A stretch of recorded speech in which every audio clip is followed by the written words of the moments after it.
In this video, we are going to talk about the Rode VideoMic Pro, what it's good for, what it isn't good for, and who should buy it.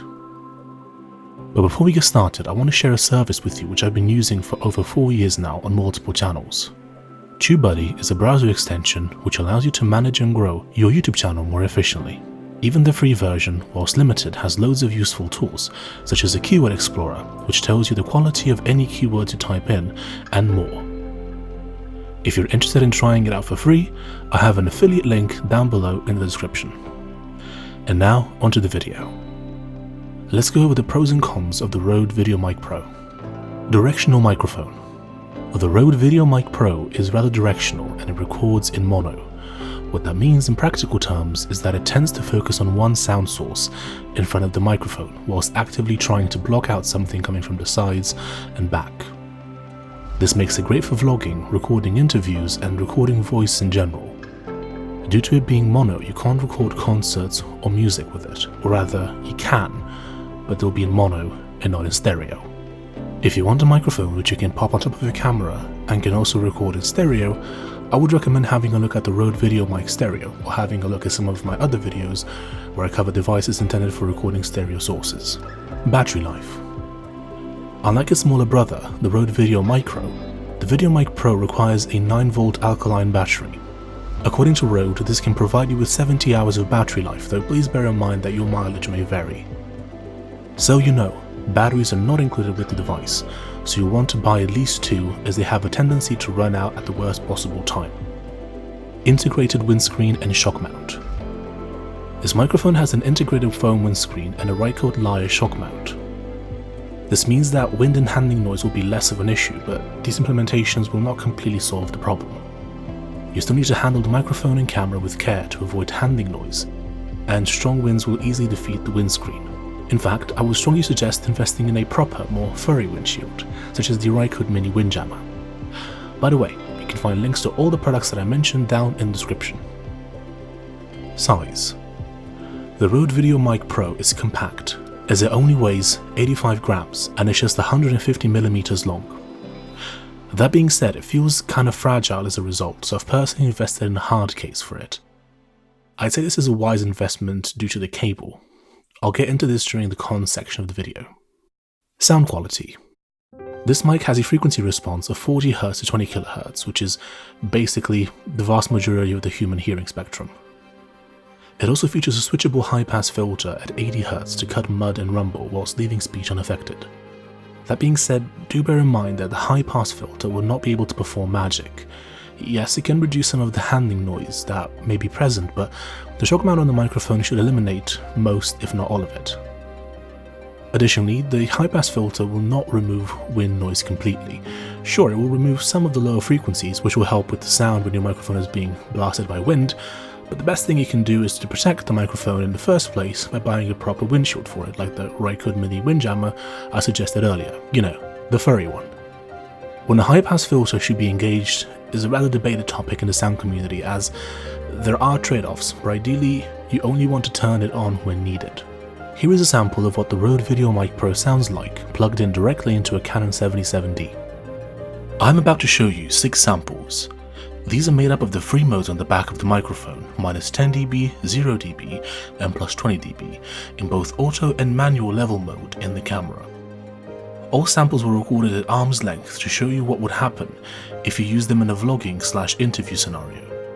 What you're about to hear is not necessarily how each mode is intended to be used, but what would happen if you both use it in both auto or manual in a vlog/interview type scenario. The audio is not ideal by any means on a couple of the samples, but it will show you both how to and how not to use these functions. As a quick word of warning, in order to not affect the results of the test, I have not altered the volume at which the recordings will play. The first few samples will be much louder than the later ones, as they were recorded in auto mode, so please lower the volume of the video before continuing. Loud audio will play in 5, 4, 3, 2, 1. Auto audio level, mic set to plus 20 dB via the switch on the back. And this is a sample of room noise, so you can listen to the preamp hiss. In auto mode, the plus 20 dB mode is designed for instances where the sound source is a bit too quiet. Instead of boosting the level in post and increasing unwanted noise, Rode says that doing it in the microphone itself will create cleaner recordings. Auto audio level, mic set to 0 dB via the switch on the back. And this is a sample of room noise, so you can listen to the preamp hiss.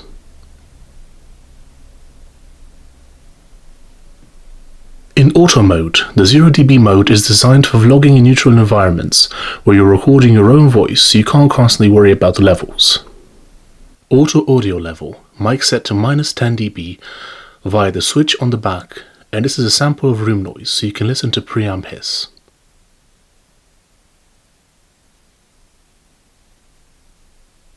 In auto mode, the -10 dB mode is designed for vlogging in louder environments, where clipping is a concern, but you can't always keep an eye on the levels.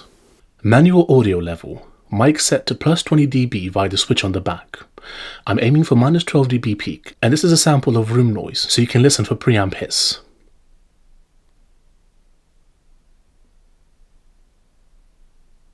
In manual mode, the +20 dB mode is aimed at situations where you're filming an interview, but you can't get the microphone any physically closer to the person you are recording.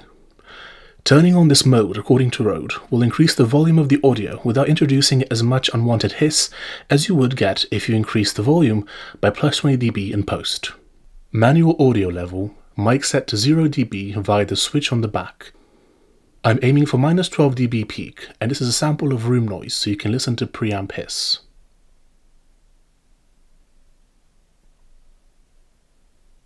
In manual mode, the 0 dB mode is designed for recording interviews in neutral environments, where the microphone is relatively close to your subject. Because you're not vlogging, you can monitor the levels, which normally gives you better results in terms of unwanted noise. Manual audio level, mic set to -10 dB via the switch on the back.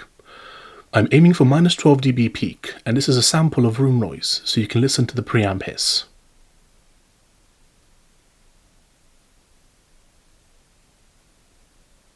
In manual mode, the -10 dB mode is more suitable for recording interviews in a situation where the person being interviewed is too close to the mic. If clipping is a concern, setting the microphone to this mode would ensure that you're recording at a lower level.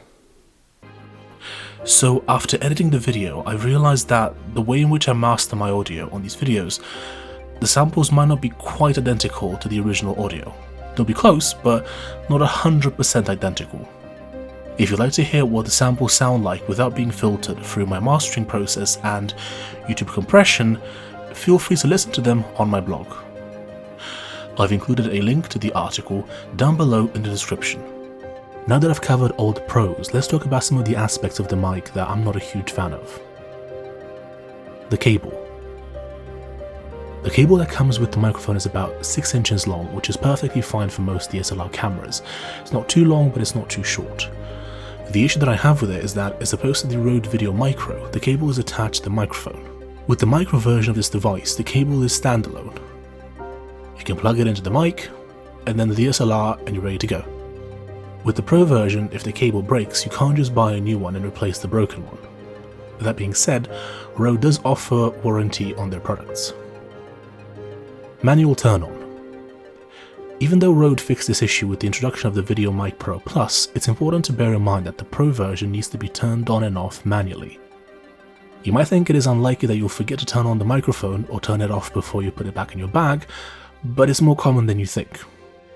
As a sound engineer, I've been paid quite a bit of money by filmmakers who forgot to turn the mic on during an interview, so they were forced to have the built-in mic audio cleaned up and improved as much as possible. When you're making videos for yourself, this wouldn't necessarily be the end of the world, but if you're shooting video for clients and you think there's any chance that you'll forget to turn the mic on, you might be better off spending more on the Rode VideoMic Pro Plus. So, should you buy it? If you want to vlog, record interviews with one person at a time, or overall improve the audio quality on your YouTube videos, I would definitely recommend it. If you want to be able to record audio for multiple people at a time, I'd recommend investing instead in a Zoom H5, Zoom H6, or something like a Tascam DR60D Mark II. These have been my thoughts on the Rode VideoMic Pro. If you have any questions, feel free to leave a comment down below, and I'll do my best to get back to you. If you're interested in purchasing any of the items mentioned in this video, I have affiliate links down below in the description. Thank you very much for watching. Don't forget to leave a like, subscribe and hit the bell, and I'll see you next time. Bye bye.